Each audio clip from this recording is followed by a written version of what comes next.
Boa noite, Thaís. Te enviei aí o convite para você entrar aqui.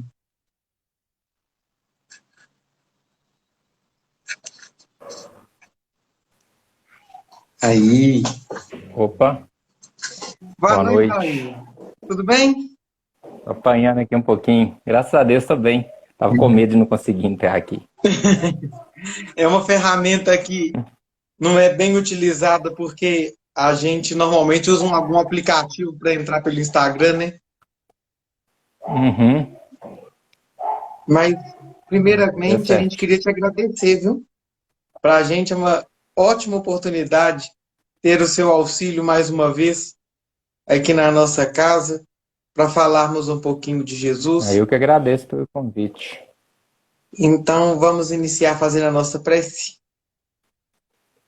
e rogando nesse momento a Jesus, nosso amigo, nosso companheiro, que possa estar conosco nesse estudo, transformando nossas vidas, alimentando as nossas esperanças e agradecendo porque nos deu o contato com a doutrina espírita, com os bons espíritos, para aprendermos um pouco mais sobre a forma de conduzir a nossa vida e como uma alavanca de progresso para os nossos espíritos ainda errantes.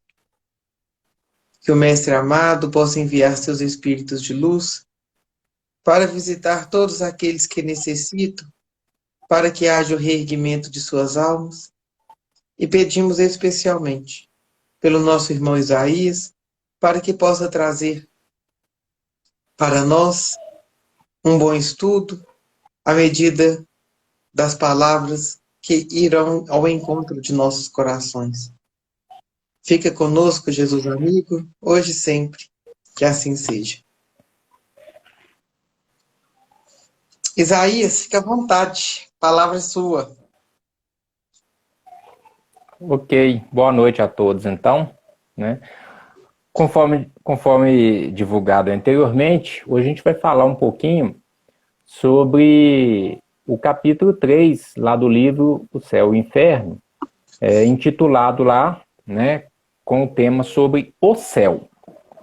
Pois bem, esse termo céu é uma palavra muito utilizada no vocabulário popular, né, de diversos tempos aí da nossa história, e em diversas situações, desde o âmbito religioso propriamente, né, em diversas religiosidades, também nas poesias, os grandes poetas sempre fazem referências aí a esse termo, brincadeiras infantis, né, igual pular o céu e o inferno, nas mitologias, inclusive até nas conquistas espaciais, né? O termo espaço às vezes é substituído aí pela conquista dos céus, porque o homem ele sempre busca aquilo que o seu imaginário atrai. Então ele tem aquela perspectiva da história, né, de expandir as conquistas além do planeta. E o céu é sempre um desafio, tanto, né, pelo lado espiritual, né, de galgar novos espaços, mas até em termos da materialidade, da questão do espaço mesmo, tá? E esse céu, ao longo da história, ele sofreu diversas definições, né? Ele vai designar ali como espaço indefinido, porque ele não tem um fim propriamente, não consegue se estipular esse fim, e vai circundar a Terra. Esse circundar a Terra, levando o nosso planeta também como referência. Referência para quem? Referência nossa que habitamos nele. Mas aí, essa referência, ela ao longo da história também, ela sofreu muitos equívocos, porque tinha-se a Terra, o planeta, como centro do universo, o homem como centro do universo, né, como a obra-prima da criação divina. E não se admitia, e até hoje muitos têm essa dificuldade de admitir, né, outras existências fora do planeta. E isso é um outro termo, mas que não deixa de fazer parte desse contexto também, porque está referenciado lá no capítulo 3 do Evangelho segundo o Espiritismo, há muitas moradas na casa do meu pai. E quando a gente vai percebendo mais esse termo céu, a gente pode relatar desde os povos mais antigos, né, que tomando a Terra como centro do universo, a Terra, tudo aquilo que estava à volta, né, como se fosse uma abóboda ou algo côncavo, né, pela noção que se tinha, né, que as estrelas estavam coladas no firmamento, que seria uma abóboda, algo arredondado, ainda quando tinha-se a noção que a Terra era plana. Então, a palavra céu, ela vai derivar ali do latim, né, coelium, não sei se pronuncia corretamente, e quer dizer a concavidade, aquilo que está externo à Terra. E outros povos, eles acreditavam em mais de um céu, ou em céus, né, como se fossem camadas sobrepostas, cada uma com proximidades diferentes, né, uma mais próxima, outras. E aí tem vários termos, né, o sétimo céu como aquele da excelência, o lugar mais puro, e o primeiro como se fosse mais próximo da terra. Outras religiões admitiam lá 9 céus, 11, e aí tem várias referências para isso. O cristianismo, propriamente, né, ele abordava lá na teologia cristã sendo 3 céus, né? Como o primeiro, a região ali do ar e das nuvens, o segundo, onde giravam os astros, e olha que a gente nem tinha noção de quantos astros eram há algum tempo atrás, né? E o terceiro céu, ou aquele mais sutil, né? Uma região povoada por aqueles que tinham atingido a habitação face a face ali com Deus, né? Que era um local, entre aspas, né?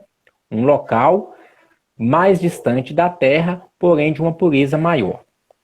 E aí foram surgindo diferentes doutrinas relativas ali ao paraíso, né? E isso sempre mexeu muito com o imaginário humano.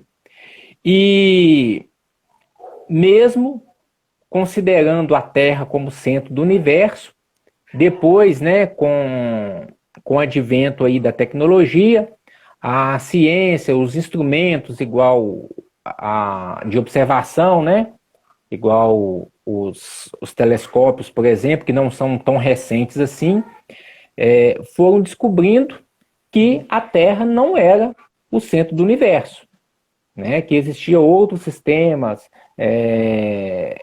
outras estrelas, e aí isso demorou para ser admitido, porque os primeiros cientistas que afirmaram aquilo foram barrados em sua teoria e muitos tiveram até que negar, como o exemplo mais conhecido aí do Galileu Galilei. Então, atrasou um pouco o conhecimento, uma vez que aqueles poucos que descobriam não eram levados a sério, né?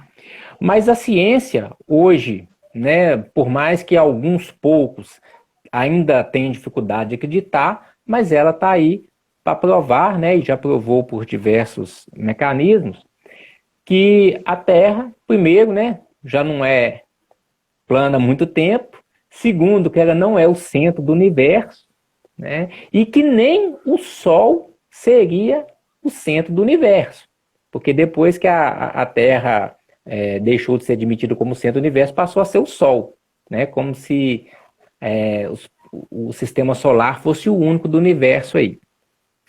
Pois bem, isso faz, esse avanço da ciência nos últimos tempos, fez com que todas essas teorias antigas caíssem por terra. Por mais que hoje ainda existam alguns grupos aí que fazem referência, inclusive, que a Terra é plana, mas a ciência já não tem dúvida nenhuma quanto a isso, né? E qualquer estudioso aí, ou pessoa que for um pouco mais sensata, é possível provar aí por A mais B essa questão. E mesmo assim, né, nesse conjunto grandioso aí, universal, é possível identificar, independente da religiosidade, que existe algo muito superior à questão do Big Bang, por exemplo, que seria algo ao acaso. Qualquer cientista que se preze aí, ele vai ver que esse acaso ele não pode ser aplicado no universo, porque as leis, elas trazem ali uma referência, elas trazem ali uma assinatura, né, que foi, inclusive, descoberta, né, há séculos atrás. Então, Deus, ele deixa a sua assinatura naquilo que ele faz. Então, existe uma perfeição, um arranjo, e a lei divina, ela é aplicada em todos os locais, em todos os lugares, em todas as coisas, tanto nas mínimas quanto nas máximas. E daí, a Terra, que é um pequeno planeta, né, quase que imperceptível aí no universo, e nós, né, por nossa arrogância e vaidade, às vezes achamos que ela é o centro do universo, ou que o homem é o centro do universo. Tanto é que, até mesmo entre os estudiosos, às vezes a gente vai procurar ali, por exemplo, né, os astronautas, eles acham assim, só existirá vida em outro planeta se esse planeta tiver água e oxigênio, por exemplo. Né? Como se todo mundo tivesse as mesmas necessidades humanas. Ou como se nós fôssemos as principais criaturas aí do universo. Então, além da questão da tecnologia, a gente ainda tem que vencer ali a nossa vaidade, o nosso orgulho, né? E o advento do Espiritismo, ele veio trazer para a gente um acréscimo nesse entendimento, onde ele vem mostrar que não é nenhuma novidade, mas ele vem elucidar, esclarecer que nós temos ali, por exemplo, o nosso ser espiritual, que é a nossa essência. Então, nós temos ali a parte física, que é transitória, temporária, é uma vestimenta, e a parte essencial, que é o nosso espírito, que sobrevive a todas as existências físicas, no qual o corpo despoja depois de um certo tempo, né, que ele fez o seu estágio, veio fazer a sua tarefa, cumprindo ou não essa tarefa com êxito, ele vai retornar à pátria verdadeira, que é a pátria espiritual. E essa pátria espiritual, ela não se trata de uma localidade geográfica, mas é de um estado de espírito. E quanto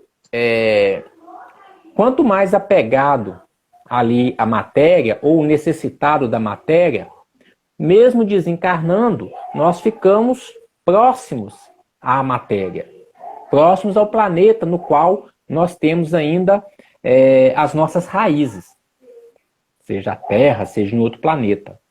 E quanto mais que esse homem, esse ser espiritual, ele desprende dessa matéria, mais liberto está o seu espírito para galgar novos espaços, entre aspas. Então, o fato de estar encarnado ou desencarnado, ele, por si só, não é tudo, porque ainda depende da situação psíquica ou de necessidade do espírito. Então, mesmo desencarnado, o homem pode ainda ser material, apegado à matéria. Então,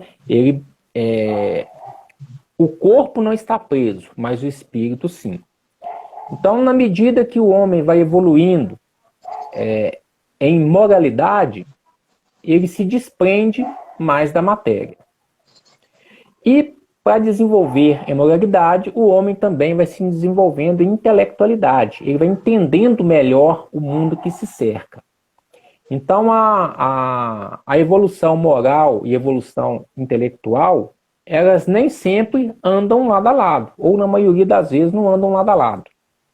Mas são como duas asas, no qual um pássaro, para voar, ele precisa desse equilíbrio. Então, mesmo não desenvolvendo em proporcionalidade, e hoje basta olhar, né, a nossa volta aqui, o momento que o mundo vive, nós podemos afirmar aí sem medo de errar que o planeta está mais desenvolvido em tecnologia do que em moralidade. Né? Nós ainda temos muito a aprender. Isso, gente, falando, né, de modo geral. É claro que sempre tem as exceções. Então, o avanço tecnológico, às vezes, ele acaba impulsionando ou alavancando também o avanço moral. Né? O exemplo é esse que a gente está aqui também. Né? A gente está usando a tecnologia para falar do Evangelho. Então, é um exemplo. Né? Dentre outros. E com isso, né, assim como existem essas duas situações do espírito, encarnado e desencarnado, também, em termos de mundos, vão existir essas duas bases. O mundo espiritual e o mundo material. Ah, mas esse mundo espiritual, ele é um lugar circunscrito, um lugar geográfico? Depende do ponto de vista. Porque, por exemplo, as colônias espirituais, ou esses mundos transitórios, nos quais os espíritos em erraticidade, eles demandam um tempo, né, como se fosse um estágio, uma preparação, eles não são, né, circunscritos no universo, mas eles têm uma referência, um ponto onde eles se localizam. Mas esse ponto não é material.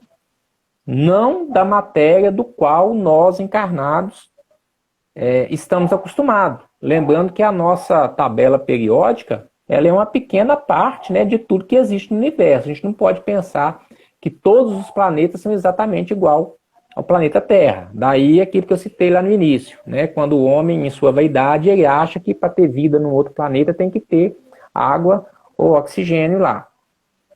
Então, esses mundos transitórios ou colônias, às vezes, têm, né, uma matéria quintessenciada, um elemento mais sutil, mas que também é derivado do único elemento do universo, que é o fluido cósmico universal, do qual o nosso corpo também é constituído, a matéria orgânica, né, seja ela toda, também é constituída, né? Porque no universo só existem três coisas, né? Deus, Espírito e matéria.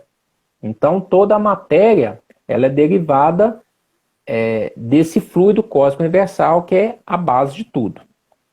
Pois bem, então, o que seria esse mundo espiritual que está, né, a toda volta ao nosso lado? Lembrando que o plano espiritual é onde estão os espíritos desencarnados, que podem estar, inclusive, ao nosso redor, ao nosso meio. Eles não têm que estar num local circunscrito. E por que eu falei dessa questão da evolução? Né? Que o espírito evolui em moralidade e intelectualidade. Porque os espíritos, todos, são criados simples e ignorantes. Né? Porque Deus, sendo justo, ele não vai criar um ser privilegiado da criação. Né? Então, todos nós somos criados simples e ignorantes, mas com aptidão, né? Que é aquela condição de nos tornarmos cada vez melhores, mais evoluídos. Essa aptidão é a perfectibilidade, a condição de se tornar perfeitos. Né? De acordo com o quê? Com o nosso livre-arbítrio, com o nosso aproveitamento. Né? Uns avançam mais rápido, outros avançam menos, mas todos vão atingir essa perfeição. Por quê? Porque existe uma lei, que é a lei do progresso, que nos obriga a um dia, sem pressa, né, atingir essa perfeição. Pois bem, e esse progresso, Por que que ele existe? Porque Deus, além de ser justo, ele também é sábio e bondoso. E ele quer o nosso bem. Ele não nos criou para ficar sofrendo eternamente, né? Até mesmo porque o sofrimento ele é por nossa conta, né? A gente passa por dificuldades, mas o sofrimento é devido às nossas escolhas. E esse progresso, ele faz com que nós entendamos melhor aquilo que está à nossa volta e faz com que também nós descobrimos qual que é o nosso objetivo nesse universo infinito. Porque a gente tem um objetivo, né? A gente não foi criado para ser um número a mais, né? Todos, como disse Jesus, né? Meu pai trabalha até hoje e eu também. Se a gente quer atingir esse grau de perfeição, né, conforme o nosso mestre, a gente também tem que estar apto e disposto ao trabalho no bem. E à medida que a gente vai evoluindo, né, a gente vai aproximando desse trabalho no bem, em sua plenitude, e também vai aproximando dessa felicidade que todos nós buscamos. Faz parte do nosso íntimo buscar a felicidade. Todo homem ele está em busca da felicidade. Por que que o homem erra tanto e sofre tanto? Porque ele busca a felicidade no local errado, né? Então, conforme Jesus disse também, quando ele afirmou que a felicidade não é deste mundo, é porque este mundo, né, no estágio que estamos, lembrando que o mundo é constituído pelos seus habitantes, né? Então, essa onda psíquica que estamos, nesse estágio vibratório, nós ainda não conseguimos atingir a felicidade plena. Mas não que o mundo seja de sofrimento. Repetindo, sofrimento é devido às nossas escolhas. E a felicidade, ela pode ser relativa, proporcional ao nosso grau de entendimento e a essa aptidão que a gente tem para progredir. Então a felicidade ela pode ser relativa a esse mundo se a gente busca as coisas do céu aqui na Terra. E quais que seriam essas coisas do céu? Aquilo que é referente ao espírito e não à matéria, né? Quando a nossa felicidade está naquilo que nem a ferrugem nem a traça podem comer, ou seja, não é da matéria, então quer dizer que essa felicidade não é do corpo, ela é do espírito. E se ela é do espírito, ninguém pode tirar, porque ele foi conquistado. A felicidade em conviver com os amigos, a felicidade em ajudar ao próximo, a felicidade em adquirir conhecimento, a felicidade em comungar ali com os ensinamentos de Cristo, né? Eu ia dizer que comungar com Deus, mas a gente está longe disso ainda. A gente pode, né, seguindo o Cristo, a gente vai seguir aquele que é o exemplo maior, né, o caminho. Então, quando a gente conseguir ir atingindo este caminho, que é o caminho reto, a gente vai aproximar dessa condição. Então, essa felicidade ela pode ser ali proporcional, relativa ao nosso grau de entendimento. E essa felicidade que todo mundo busca. E essa felicidade está diretamente ligado ao estado de céu. Por quê?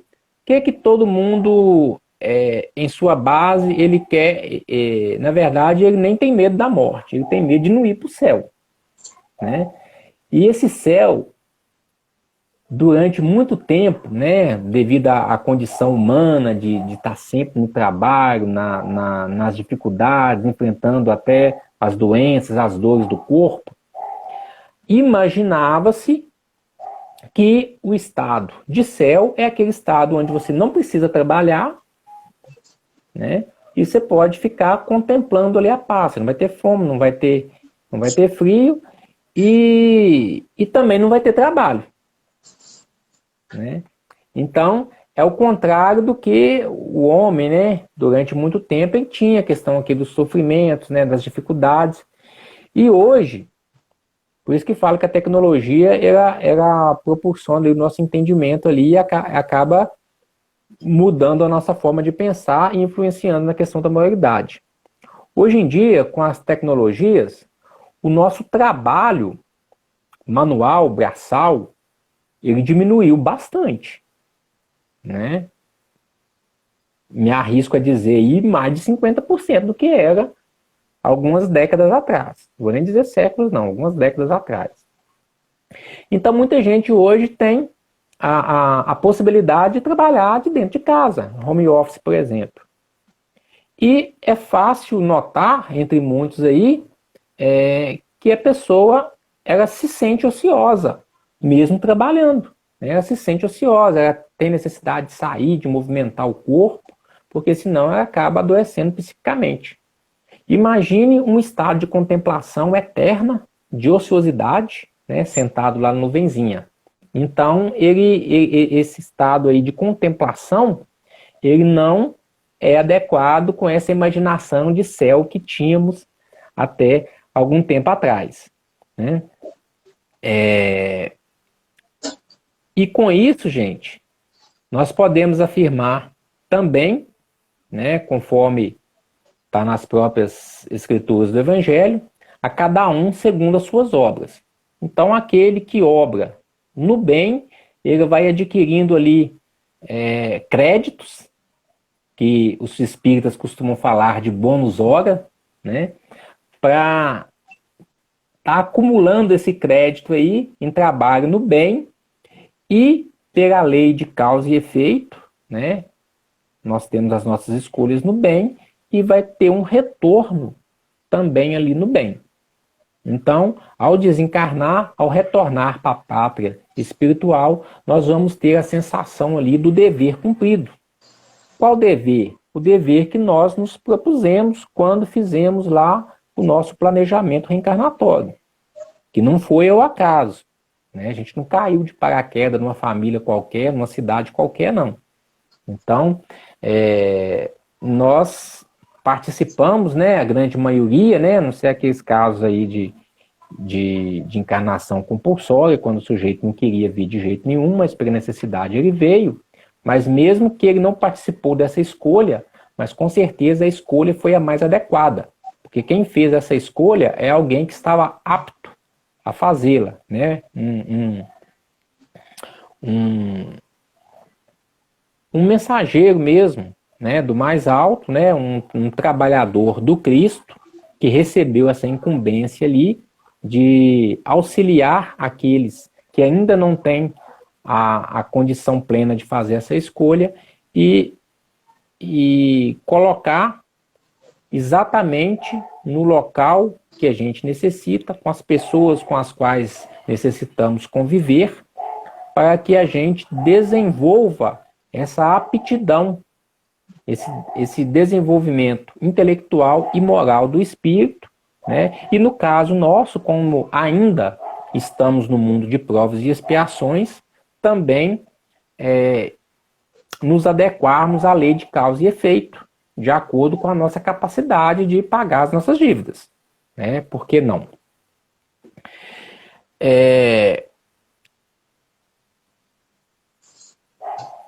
Continuando aqui, né? Entre esses homens mais inteligentes e instruídos, desenvolveu-se a intelectualidade e a moralidade. Não necessariamente na mesma proporção, mas acaba, como eu disse, que uma alavanca a outra.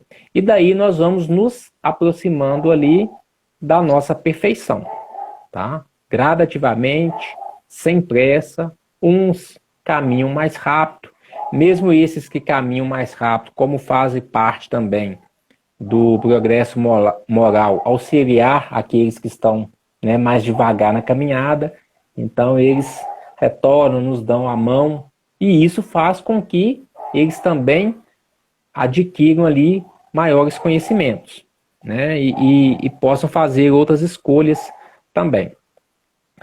E a encarnação, ela também está ligada a uma outra lei.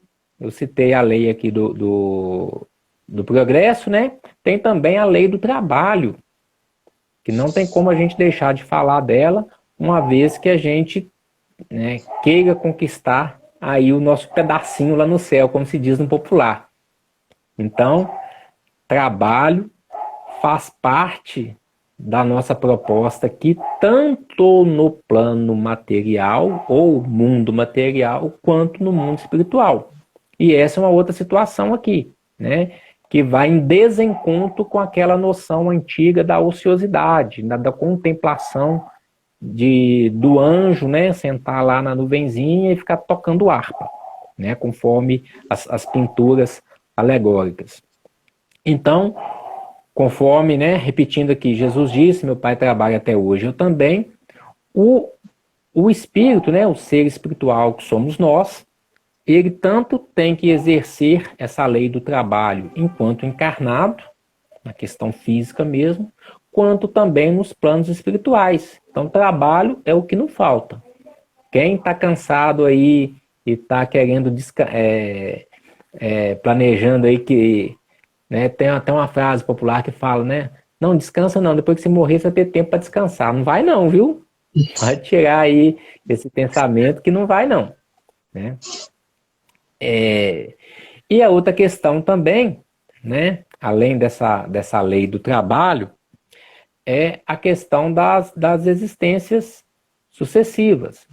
Porque uma existência corporal, né, uma vida, como se diz, né, que a vida espiritual é uma só. Né? Só que o espírito faz estágio diferente, hora encarnado, hora desencarnado, mas a vida é uma só. Ele não tem várias vidas, não, ele tem várias existências materiais. E aí, nessa existência material ou existência corporal, uma só, né, é insuficiente para toda essa evolução necessária para galgar os céus. Daí vem aquelas noções que nós tínhamos, né? Lembrando que o livro O Céu e o Inferno, o título não é esse, conforme a gente às vezes esquece de falar o título completo, né? Que é O Céu e o Inferno ou a Justiça Divina segundo o Espiritismo. E essa justiça divina, ela não coloca somente esses dois pontos, esses dois extremos, o céu e o inferno, o plano espiritual. Né? Essa justiça divina, por quê? Aí vai fazer aquelas várias referências que nós normalmente estamos acostumados a ver, né? E tirar as nossas dúvidas. Ah, mas e a criança em tenra idade, que não teve nem tempo de cometer pecado para ir para o céu, para ir para o inferno, e nem teve tempo de trabalhar no bem para ir para o céu, para onde que ela vai? Ou então aquele sujeito que já nasceu cheio de deformidades, o que ele fez para merecer tudo isso se antes ele não teve como pecar? Né? Por que Deus vai castigar? E aquele que nasceu em plena riqueza, né? E usurpou de outros, né? Adquiriu talvez essa riqueza de forma injusta, e se for uma existência só, né, ou ele vai ir para o céu e Deus vai ser injusto com aqueles que tiveram na pobreza aqui e não puderam gozar dos bens materiais, ou ele vai ir para o inferno, conforme a gente até então pensava. Mas vem cá, o sujeito viveu aqui 50, 70 anos. Esse tempo, né, de mau uso dessa riqueza é justo? Justo no sentido que ele vai passar uma eternidade no inferno? 70 anos comparado a uma eternidade? Isso é justo? Né? E aí, nesse termo de justiça, que o Espiritismo vem trazer para a gente, que é o complemento do livro Céu e Inferno, é que a gente vai pensar o que seria esse céu segundo o Espiritismo, que extrapola todas essas condições que eram mostradas até então. Né? Então, a encarnação, a necessidade de encarnar aqui, ela é inerente à inferioridade do espírito. Então, quando o espírito ainda tem necessidade de encarnar, é porque ele ainda está sujeito às vicissitudes da matéria, né? Ao apego material. Ele tem que vencer ele tem que vencer essa situação de necessidade da matéria. Ele tem que ser mais que isso, né? Tem que adquirir as suas riquezas aonde nem a traça nem a ferrugem podem tomar dele, tá? Então, com isso, esse estado material no qual o espírito vai adquirindo bens espirituais através da matéria como? Pela lei do trabalho, ele vai adquirindo bens espirituais, porque a material vai ficar aqui, né? Ele vai adquirindo esses bens espirituais e através desses bens ele vai despojando dessas vicissitudes da matéria, ficando menos apegado à matéria, mesmo ainda estando encarnado. Então, o desapego da matéria é independente se o espírito é encarnado ou desencarnado. Ele trabalha isso nos dois estados.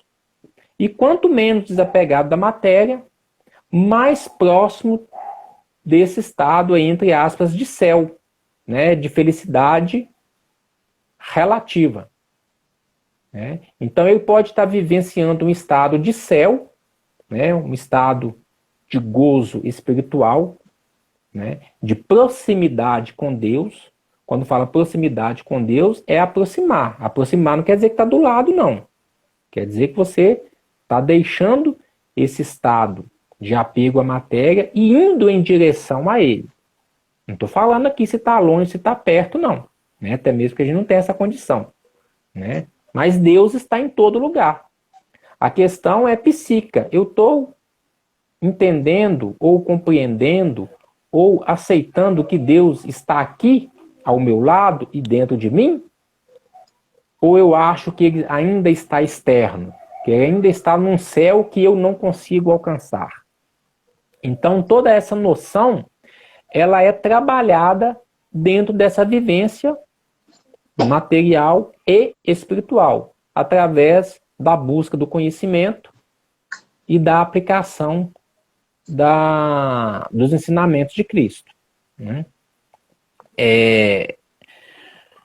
Entre os espíritos ali mais evoluídos, né, o simples fato dele poder habitar mundos mais avançados ou mundos superiores já é uma recompensa. É uma recompensa pelo seu trabalho, pela sua conquista pessoal.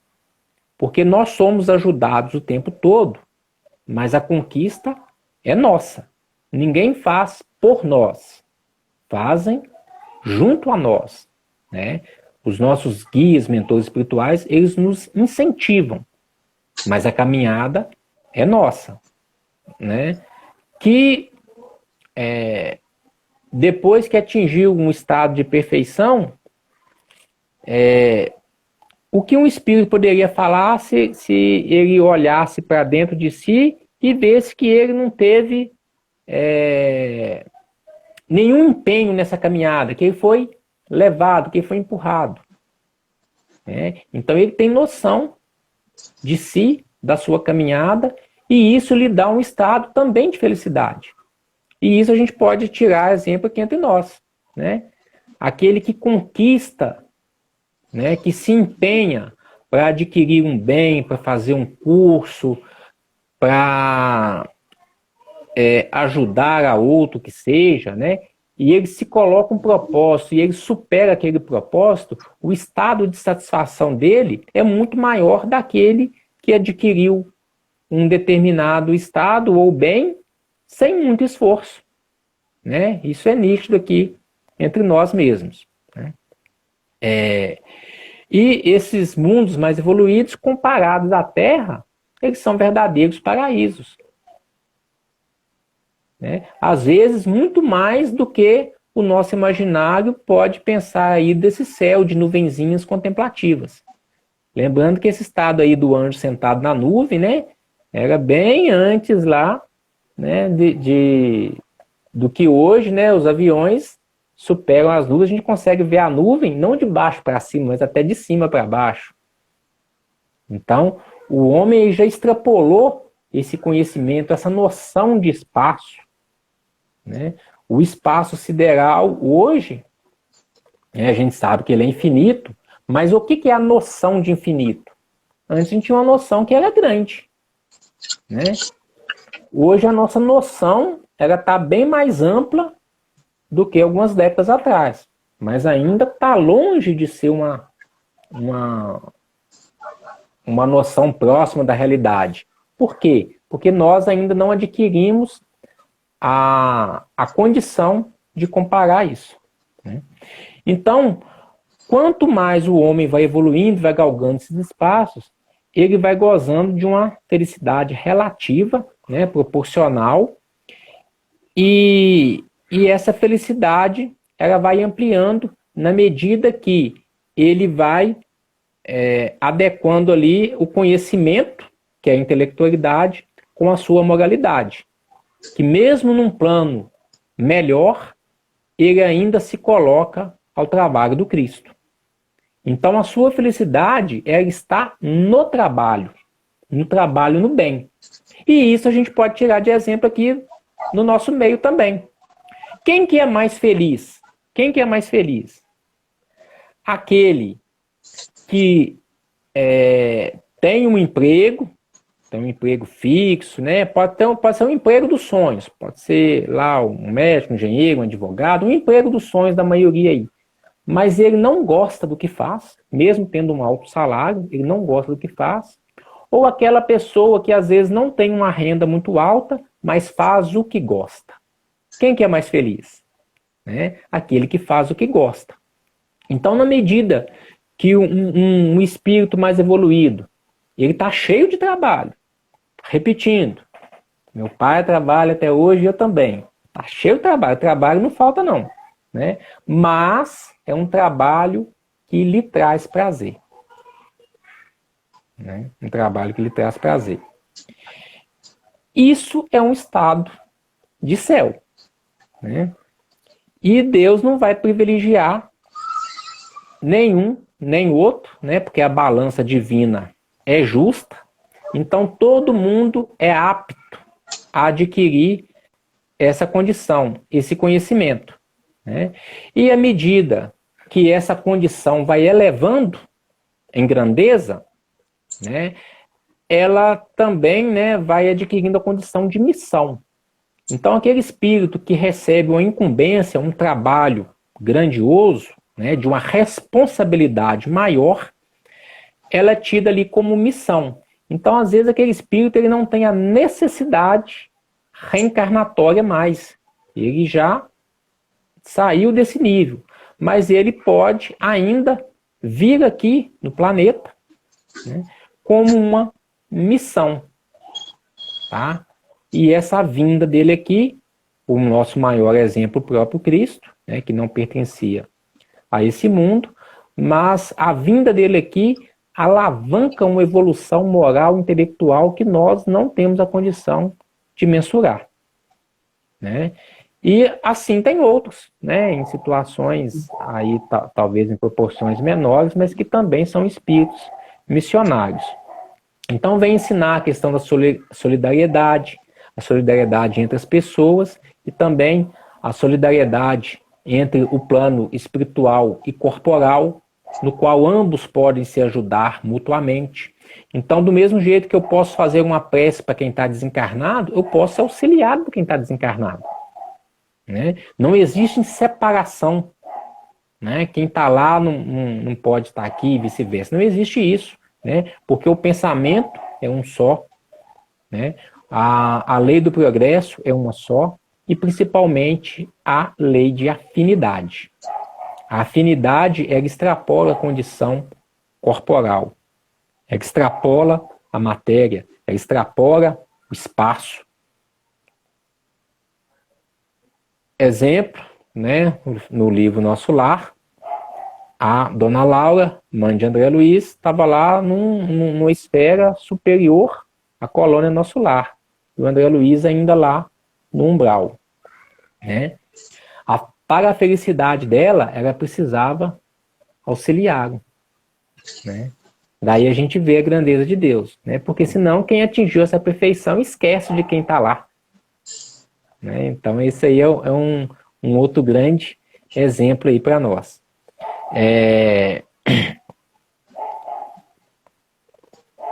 E nessa imensidade limitada aí do espaço, ô Murilo, depois você controla meu tempo aí, tá? Você me dá um Nós toque quando temos tiver. 2 minutinhos. 2 minutinhos? Ah, ótimo. Então o céu, ele não está circunscrito, né, para a gente fazer esse fechamento aqui, a uma localidade. Ele não tem limites traçados, né?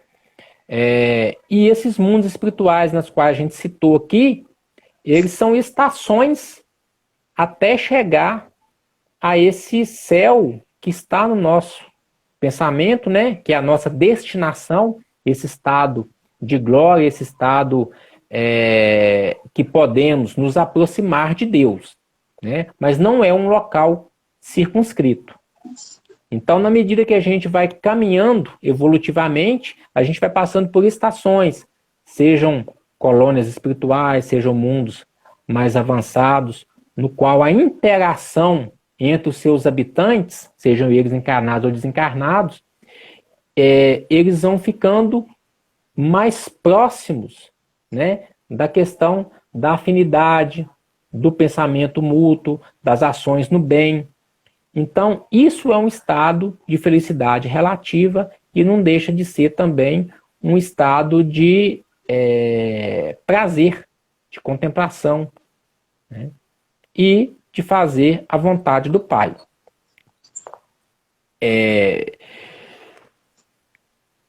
Então, gente, o que hoje a humanidade está vivenciando nada mais é do que o estado mental da maioria de seus habitantes. Tirando aqui as exceções, né? Na medida que nós somos melhorando essa onda psíquica, essa onda mental, os habitantes mudam a onda mental do planeta. Então o planeta, ele é o relato do que os seus habitantes pensam e agem. Na medida que a gente vai mudando essa condição, a gente muda o planeta, né? E pela lei do progresso, muda-se para melhor. Tranquilo, Murilo? Zay, é um tema tão complexo, porque o livro Céu e Inferno, Kardec traz com o objetivo de desconstruir uma verdade muito enraizada em nós, que é a percepção da vida espiritual dividida entre céu e inferno, nas penas ou nos gozos futuros, sendo eternos, né? E desconstruir aquilo que a gente carregou como verdade durante muitas encarnações é complexo. Porém, pelo exercício da razão e da lógica, a gente percebe e vai se convencendo de que a realidade é diferente. E que essa realidade que nós encontramos na vida espiritual, ela é consoladora, ela é acolhedora. Inclusive, acolhe nossa imperfeição no sentido de nos proporcionar novos momentos para o refazimento, para o progresso interior, para a reforma íntima que a gente tanto fala na doutrina. Esse capítulo, ele vem mostrar para a gente muito essa responsabilização sobre a própria vida. Porque a conquista desse céu, condizente a uma paz de espírito, não é responsabilidade do outro que comigo convive. É responsabilidade minha. E aí você falou assim, agora no final, que a situação do planeta Terra é o somatório, é a média daqueles que daqui nós somos população. Então, se a paz lá na Ucrânia está nos incomodando tanto, apaziguemos nosso próprio coração, o nosso lar, e o somatório desses esforços apaziguarão o mundo. Se a fome, então, incomoda tanto, então vamos apaziguar a gula em nós, dentro de nosso ambiente familiar, o esforço de cada um proporcionará uma mudança de vibração no planeta. Então, você foi levantando questões que são importantes para a nossa reflexão. E esse capítulo terceiro da primeira parte de O Céu e o Inferno, ele foi comentado em 7 textos de Emmanuel, no livro Justiça Divina. Então, aí também fica um convite para quem vai estar nos escutando e vai nos escutar no depois, que possam também beber das fontes dos comentários de Emmanuel, que nos ajudam tanto a compreender a codificação de Kardec. Antes da gente terminar, lembrar das nossas redes sociais, né? Convidando as pessoas a convidarem, a seguirem. Dizer que esse estudo e todos os outros ficam disponíveis no canal do YouTube da casa. Então, fiquem à vontade para se inscrever, ativar as notificações e acompanhar os nossos estudos. Dizer que todos os dias, de segunda a segunda, nós disponibilizamos um estudo de alguma obra espírita. Hoje esse estudo, ele tem no máximo 20 minutos, então ele é colocado de manhã cedinho, entre 6 e 7 da manhã, e ele tem o objetivo de nos ajudar a começar bem o dia com um momento ali de estudo da doutrina. Então hoje a gente está estudando a obra Amizade, de Chico Xavier com Meimei. Então a gente já está aí, faltando poucos capítulos para encerrar. Essa semana mesmo a gente encerra, no dia 23 ou 24 a gente encerra esse livro e a gente dá sequência ao próximo, que é a espiritualidade nos orientar. E dizer que nós estamos em obras. Então nós estamos construindo lá a nossa casa, e dizer que, se Deus quiser, final de março, no último final de semana, a gente reabre a casa presencialmente e mantendo até o final do ano os estudos da terça-feira aqui pelo Instagram. Isso não vai mudar em 2022. Então, fica o convite para toda terça estar conosco aqui. Isaías, queria te agradecer a disponibilidade de mais uma vez estar conosco. Agradeço. Né? E nesse momento que a gente faz a nossa prece para encerrar, pedir a Maria Santíssima que possa nos ensinar a dar passos seguros frente à vida, como um dia ela ensinou seu filho Jesus. A dar passos seguros e acolhedores. E que possamos criar em nós a condição de céu que tanto buscamos no nosso exterior, mas que reconheçamos em nós a oportunidade reparadora, a oportunidade de apaziguar a mente, o local da tarefa maior. Que esse céu que tanto buscamos possa ser experimentado desde hoje, pela companhia dos bons amigos espirituais e da presença constante de Jesus, que se revela nas pequenas coisas.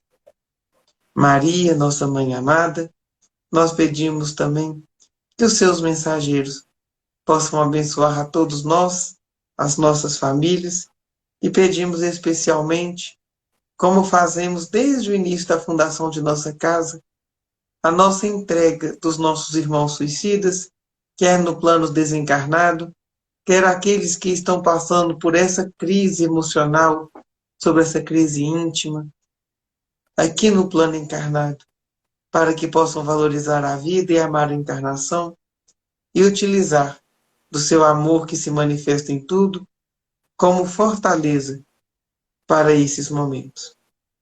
Fica conosco, Jesus, nos ajude a dar passos seguros, Maria. Nós pedimos para hoje e sempre, que assim seja. Seja. Muito obrigado, Muito meu irmão. obrigado. Até a próxima. Até, se Deus quiser. Um abraço.